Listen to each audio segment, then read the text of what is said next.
First of all, good afternoon, everyone.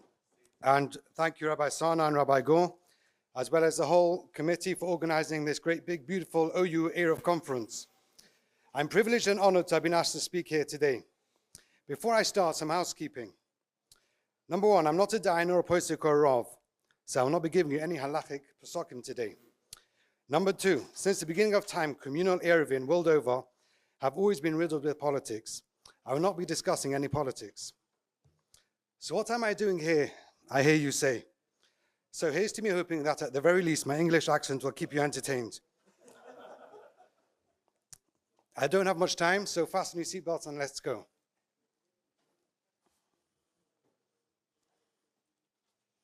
Historical interests. The earliest documented Eruv in London was in the early 1600s. In the year 1666, during the Great Fire of London, the main Eruv infrastructure was burnt. In the Sefer Ol Yaakov, written by the first Chacham in London, Rabbi Yaakov Sasporotus, he writes a teshuvah to his successor, Rabbi Shua de Silva, regarding the breaches of the Eruv boundaries in London post-fire. Interestingly, the Sefer Ol Yaakov is also quoted in the Shari Teshuvah, where he refers to a response of the Chacham Tzvi regarding the concept of Eruv, of England being an island and having natural Eruv boundaries. All this was before the first Jewish communities were set up in America.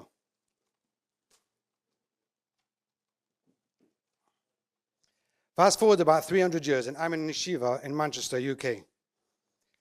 The Rebbe had a baby on Shabbos, leaving me 6 days to create an Eruv from the Rosh Yeshiva's house to the other end of the block. This was my first foray into communal Eruvin. Fast forward another 15 years, and I'm a contractor living in London. It keeps cutting out. All right. I see an advert from the Beis Din looking for someone to join the Eruv team, which is run by the London Beis Din Kashrus department. Since then, I have worked for the London Beis Din Eruv department as a coordinator, planning, coordinating, setting up, training inspectors, managing weekly inspections and maintenance. At the same time, with my other hat as a contractor, I also install Eruvin and carry out maintenance. You good? In England, although not an act of parliament, government policy encourages all utility cables to be buried. This means that instead of a skyline cluttered with sagging cables, we have an unobstructed view of the dreary grey London sky. This has multiple consequences for the London Eruvin. Due to the lack of telegraph poles and wires, the Beis Din were forced to install their own Eruv infrastructure. Advantage of this setup is that the poles are situated exactly where we need them and a single, absolutely taut wire. But a taut wire is not always taut. Things can change. And the same will go for an Eruv pole as well. In this image over here, you'll see on the picture on your left that the street light is right beside the curb on the roadside of the sidewalk. Somehow, some years down the line, the municipality had decided that perhaps because it was blocking the traffic lights, that they should move it to, hey, am I, okay. Oh. All right, so here was a street column beforehand. We're using the Omim Rubo. This is our Mechitza, and this green pole here is our Mechitza, is our Tzorza Pesach crossing that away. This street column, this light pole, which was over here, has now been moved to the side of the fence. And in doing so, it's distorted our wire somewhat. So now we have put, you can probably just about make out a lechi on the front side of it, making sure that it's absolutely not distorted at all. Right, so to streamline policies, to streamline policies and protocols have been put in place by the London Beis Din, such as we do not use private property or secure Eruv wires or install poles on private land, and we do not use local authority lampposts. We do not rely on the evergreen common British green boundary fencing, and we do not rely on telemislat cake on rivers or other natural embankments. Good asik over Alechi means absolutely no overhanging or encroachment into the airspace, even in a case like this, where you might just have, here we have Alechi underneath the steel gird over here, and there's just a few leaves sticking out, so the Shomer will report it, and that will be cut out immediately. Allotments. I don't know if you have allotments here in America. I know Noach had an allotment on the Teva in order to grow vegetables. We'll have this inside of the city. There'll be small areas, even if it's less than Beis Sosayim, and where they are larger, they'll have footpaths like such, which according to a lot of poskim, it's enough to take it out of Karpov. But either way, we will exclude them from the Eruv. To do so, obviously, we need to install fencing around, and it's all part and parcel of setting up a new Eruv. Non-Jewish cemeteries, which in the UK at least are arguably living space, as they are used recreationally, are also to be excluded. And all shiurim and chumras and protocols are taken as a minimum standard to be followed across all Eruvin, regardless of an individual community's religious standing. Nevertheless, every rule has an exception. So over here we have this wall here, which is several hundred years old, and the council did not give us permission to put up a Tzorza Pesach up against this wall here. So we got permission from the landowner. If you see over here, we have a CCTV pole. We have connected a wire to this pole over there, and if you're wondering where our omid is, it's this orange brickwork here. This was done very cleverly, obviously late at night with lasers and whatnot. And it wasn't late at night because we were scared of anyone. We had full permission. We do everything we do. Everything's kosher, licensed and whatnot. And obviously we require the Bezdin policy is that we'll have a 25-year license with the homeowner so we can have access. Although judging by the dogs that he keeps inside here, I'd rather not be the one go to change the wire. But all the same. Now over here, again, the street light, actually you can probably just about make out this area of wire coming to it. This was only used as a temporary. The wire is still there even though we're not using it now, because as a rule, we don't take down anything that you have. You never know when you might need to come and rely on it again in the future. But obviously, using street columns, you have a problem of Minat Sad. You've seen all of this before. We go along this axis here, and we have something that we bolt in at the back here. So it's absolutely Al Gabov without any questions. This is another one here where it's Me'achora Mechitza. It's actually not Me'achora, it's actually in Rosh Hashanah. We have a license, 25-year license with the landowners, and we have here a lechi on the Eruv side of the Mechitza.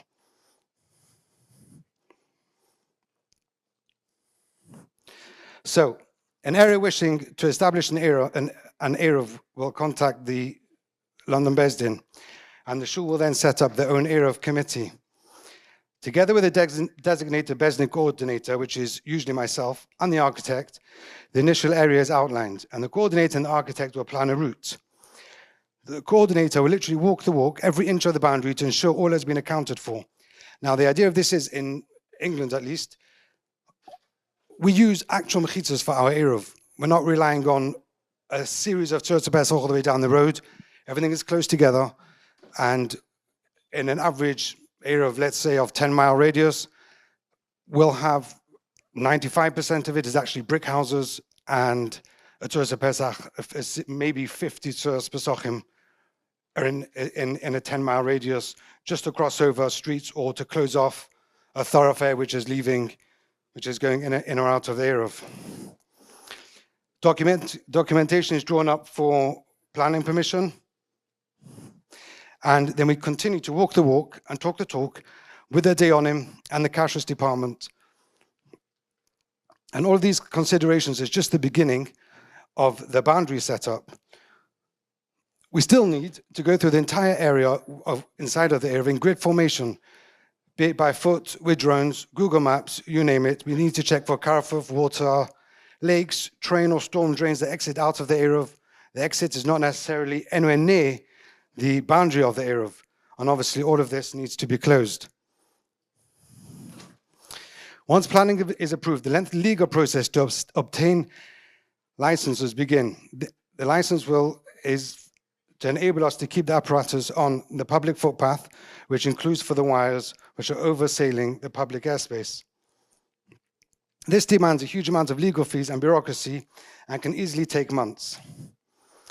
As a contractor, I am personally on the Streetworks register, which enables me to actually install the poles on the public highway, obviously followed by the lechayim and the wires.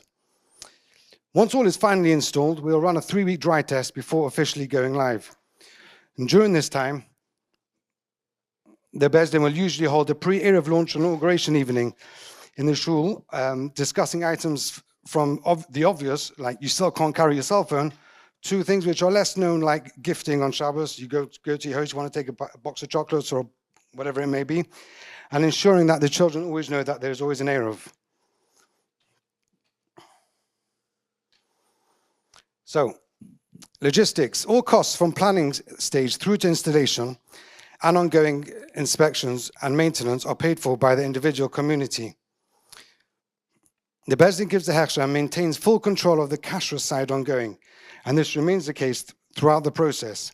Twice weekly inspections are arranged through the Bezdin and paid for by the community.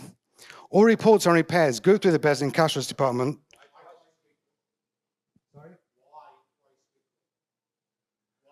Twice weekly. Okay, so we'll do a check on a Friday morning. Yeah, we'll come to that maybe perhaps a bit later on, but we'll do a check on a Friday morning, and we do again on Sunday.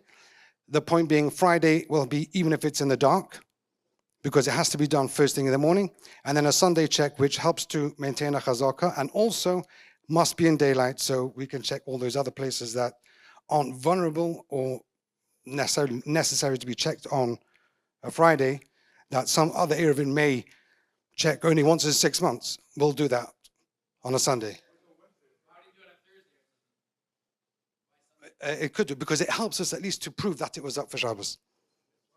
And it always is.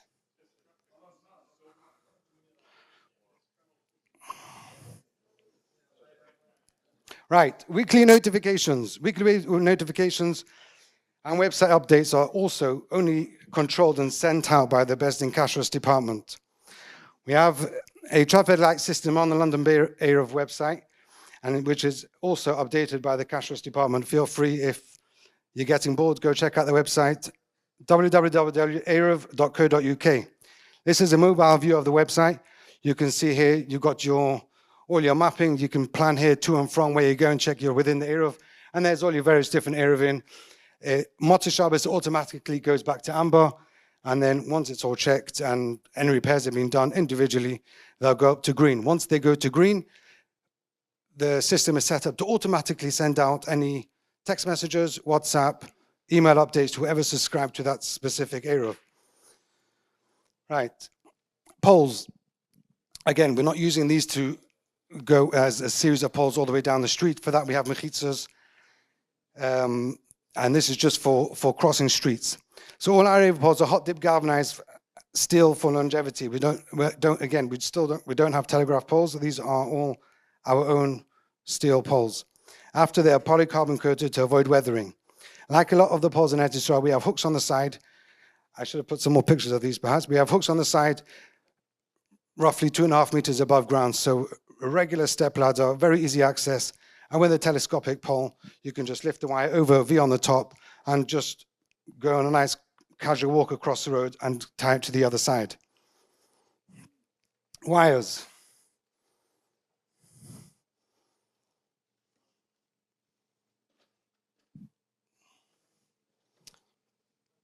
So historically we used Kevlar, but the strength is in a mass, so a single thread, they just simply broke. For fun, I once tried glow-in-the-dark fishing wire in a few locations, so you can just flash your torch and the whole thing lights up. Like I say, it was for fun, but it wasn't a very strong wire anyway. And at some point we used regular fishing line, and you see here how it sags in the snow.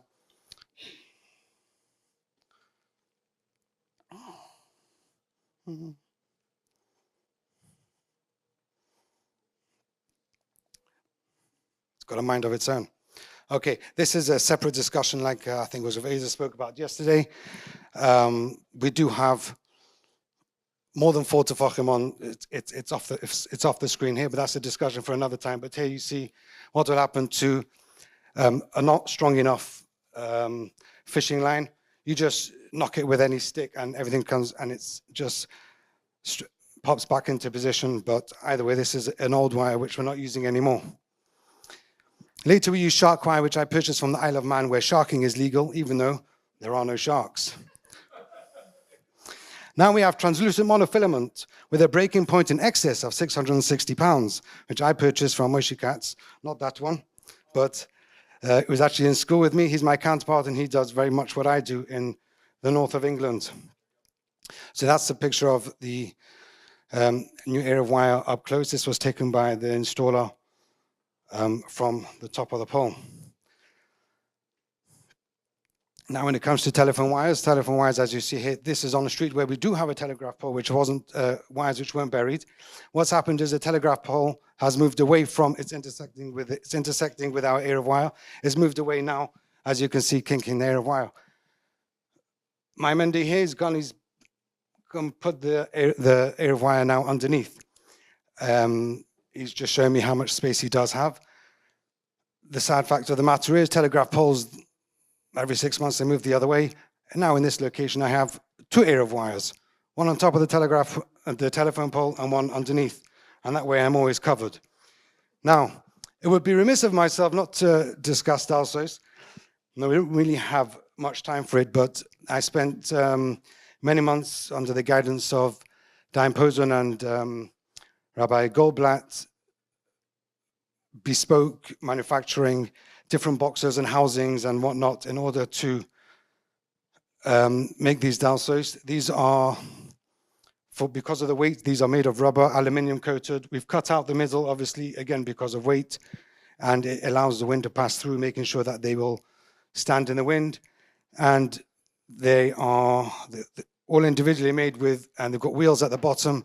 On the left there, you can see how it would look like a full set within a box. This box is then just put on the street.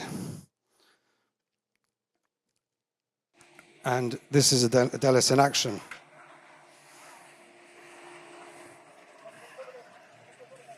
Just walk across the road, easy peasy. We have a license for everything, of course. We have permission. That's my good friend, Ari Davis, Big Askin in London. We have the Shomrim there. I think everybody wanted to get involved, as you can see. This was big news.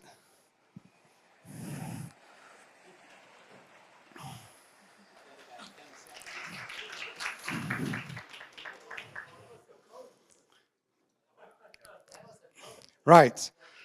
We could talk about this later. It's not really the main gig today, but I just thought I couldn't come and not show you something. Right, L'chaim.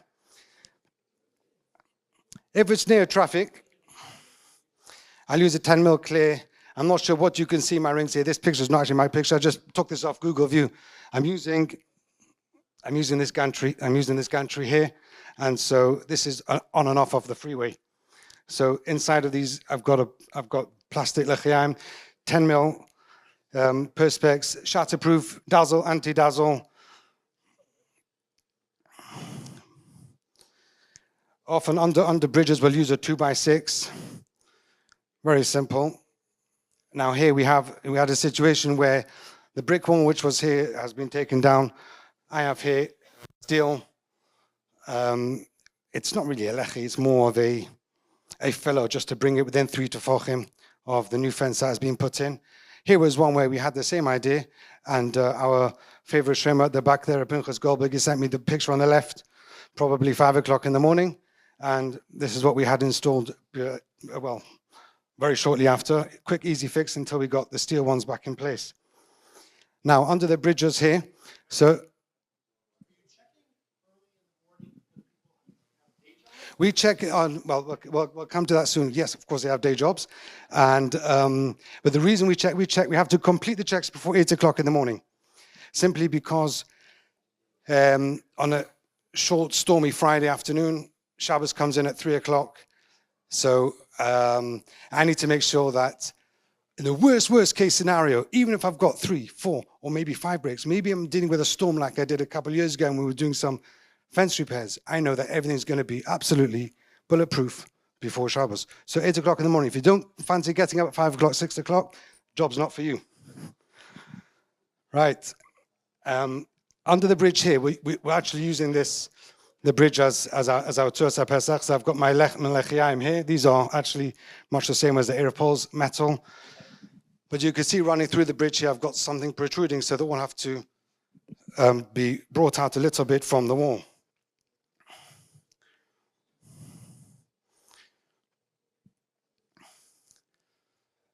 Not sure how much time we've got, so we'll just skip a few pictures perhaps. Right, setting up a new Eruv. An Eruv can be set up without a Rav, and neither should an Eruv be set up without a professional installer being involved from the onset of planning the route to judge feasibility. A professional architect knowledgeable in the planning law and Eruv considerations, such as our architect, we use Daniel Rosenfelder, it contributes to the project running efficiently. This is one of his drawings which he did for Westminster. This is in St. John's Wood. You can see he's superimposed images with our Eruv poles here. You could just about see them. That is on purpose because you do not actually see them. This can get submitted to City Hall and gives them a good feeling about what they are approving. Here on the sidewalk, again, every single cobblestone, the crown of the tree, everything is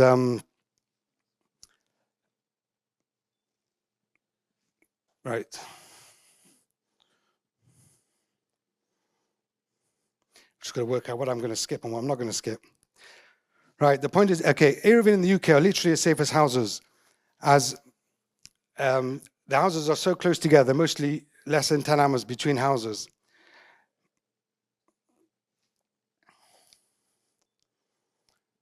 This was a fix that a showman did on a Friday morning, but we're going to skip that.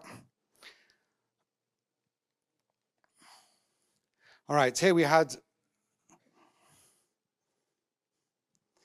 you'll see here we've got a driveway and a pedestrian footpath, and we had a keeper over the top, so it's lovely to us a Pesach. However, one day that steelwork was taken away.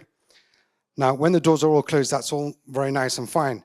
However, when the doors are open, then we'll have an issue here of Osa Avira Mehagisa Vavira Mehagisa Mevadle. There is an interesting tshuva from the now old gated Rav, B'Tzalel Rakov, where he says, when you have a brick pier like this, which is more than Dalad al Dalad and 10 high, it's a Rishus HaYochid. The whole concept of Osa Avira Mehagisa will not be Mevatel, an actual Rishus. Just an interesting one where we, like I said before, that we don't use telegraph wires. It's not entirely true because here we do, but it's vertical because we have here running underneath the bridge, we have 4-inch pipe work, which means that my lech is now going to have to stick out 6 inches. It's a very, very busy road. We do not have the space for that. So behind the pipe work, they've installed a telephone wire. The telephone wires withstood the test of time. It's been close to 20 years now. They've overhauled the bridge, they've resurfaced the sidewalk, and the telephone wire, which everybody's too scared to touch, remains intact. Okay. Somebody was talking the other day about an Amasamai we have here. There's the older questions. Can you have your Tzutza Pesach? Over the water, inside the water. We'll do everything. We have here, you'll see we have a Tzutza Pesach on the outside. This concrete lip here will be the Konash al Gabeim. This one here, does it go 1 tefach into the water or 3 tefachim into the water? What happens when the water goes up and down? We put it all the way to the bottom, and it's definitely going to be well out of the water, as you can see. So we are covered there on all bases. We have a situation like this. You can sometimes have Rosh Hashanah. This is another one from Rabbi Pinchas. Got Tzutza Pesach crossing here, right? It looks like it's in the trees. I assure you that it's not at all in the trees. You've got Rosh Hashanah here. The Shomer's, sorry? Underneath the wire. So how do you deal with that? Do you put the chayam on the side? Do you move it? Do you take it away? It depends entirely on the situation. Shomer's job is to report it. Right, we have Schil with the Mayor of London as well as the Chief of Police. This is not my Bobby. So when the Chief Rabbi went to King Charles III's inauguration, he stayed at the King's Palace for Shabbos. I asked Diane Simons if we could do another Sichur Shush with him, with the King, and he said it would not add absolutely anything to what we have already. So it's just a photo opportunity, so we should not.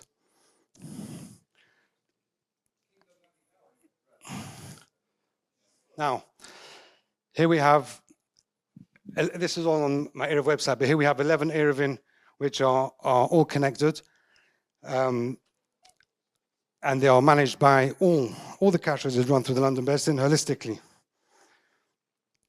But even when you are doing so, you need to be mindful of Machar HaMechitza, should one be down. So here we have Pesach, the green poles on this side of the road. Now you're looking out of the Eruv. If you switch the view and you look from the other side, if the Eruv beyond was to be down, then this pole here will not be Machar HaMechitza. It's just something one has to be aware about when you're dealing with multiple Eruvin. Just can I have a few minutes on checking? Yes, thank you. Right, some of you have been asking me about this before already. Okay, checking on Fridays, 8 a.m., even in the dark. All wires and vulnerable locations are to be checked. On Sunday during daylight, it has to be during daylight. A more thorough check of all the boundaries and trees growing near wires, all of that takes place on a Sunday. So just some of the pictures that come up on my Sunday check. Sorry? Checkers are paid? Yes, short answer is yes.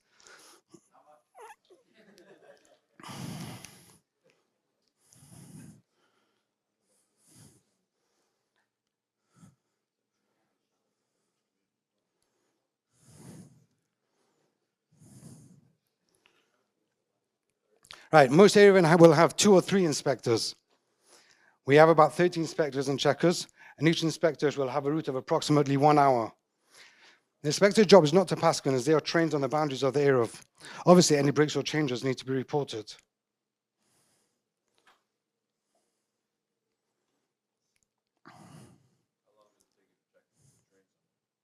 About 4 months.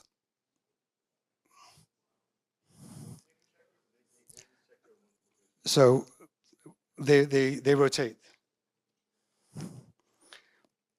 Each area has a separate WhatsApp group, and any anomalies are posted there. So you'll see here, this is my phone on Friday morning. We've got 15 different chats going, and everyone's busy reporting what's going on.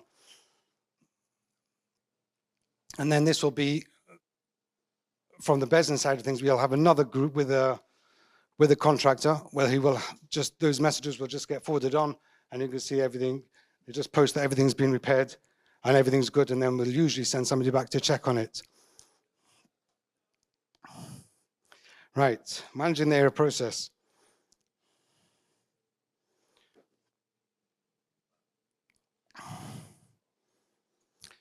The Beslin policy is that all inspectors are to be paid, and we do not have any volunteers.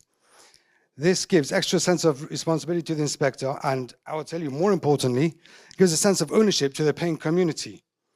It's something they have to know, that's something that they're dealing with all the time. Having so many inspectors is costly, but also imperative. But this way, the entire route can be covered first thing on a Friday morning, even on a short, stormy Friday, and all reports are in within enough time to do any works that we need. Additionally, the Sunday rota, whereby the inspectors switch out their routes so that should one inspector be away, another one is familiar with the area and is able to cover for him.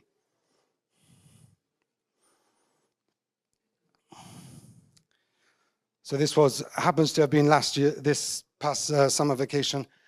I had quite a few people away, and this was a separate chart I had with somebody else that I paid to cover. I was sat on some deck chair somewhere else in the world, and this was Mendy, who works for me full-time, and I would send him a location. I don't send him a bunch of locations, just send him one location at a time. He'll send me back a picture with a thumbs up, and then the next location. And obviously, a number of telephone calls that go along with it. That took me 9 hours. That's just life. Doesn't make a difference if it's a vacation or not. Most areas will have a designated contractor who live in that area, and some are even paid a retainer to be at home on a Friday and wait for our call before they go out to work. Currently, we have 14 Eruvin on our website, and mostly they're all joined on to each other. Thank you for listening.